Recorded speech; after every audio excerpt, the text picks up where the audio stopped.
The math object is a predefined JavaScript object which provides some additional functionality for working with numbers. For example, if you needed to get the sine or cosine or tangent, those would be available in the math object.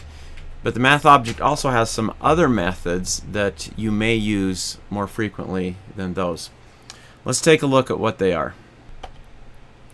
So first off, random. Math.random returns a random number between 0 and 1. That can be used if you are in a situation where you need to generate random numbers. Now notice how the structure of this is. We have the math object, then we use the dot notation, and then we use the method that we want to access. And then this will return a random number.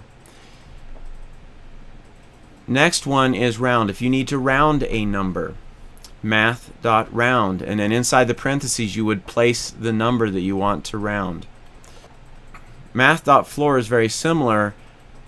It will round down to the integer value. Math.ceiling will round up to the integer value. We also have math.min and math.max. Basically what these two methods do is they will return the minimum number. You give it a list of numbers, a list of values, and it will return the minimum value or the maximum value depending on which one you use. So let's take a look at how these work. So I'm going to create a few variables.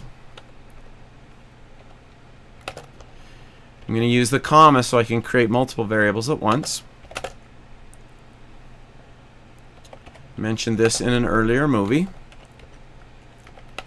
Final variable I'm going to create is going to have a value of -10. So we have 3 variables.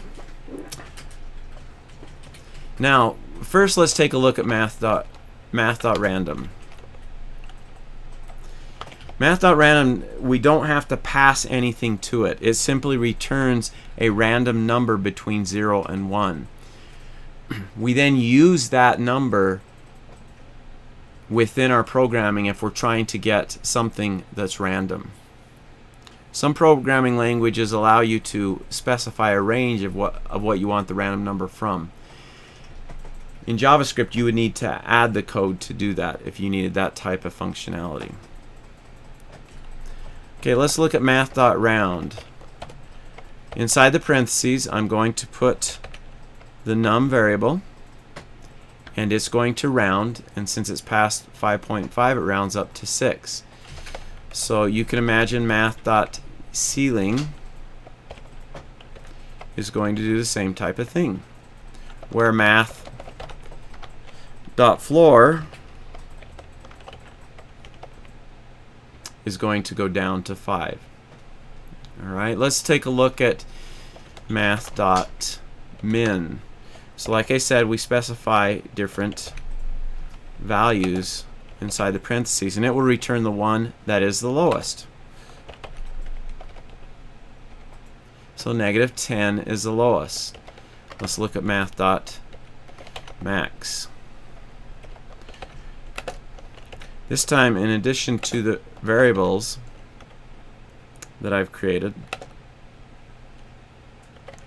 I'm going to add just a straight number as well. And that number is higher than any of the variables that I define. So there's a few of the methods that are available with the math object. As you increase your abilities in JavaScript programming, you'll find situations where you'll need to access some of these methods. Okay, let's take a look at the date object.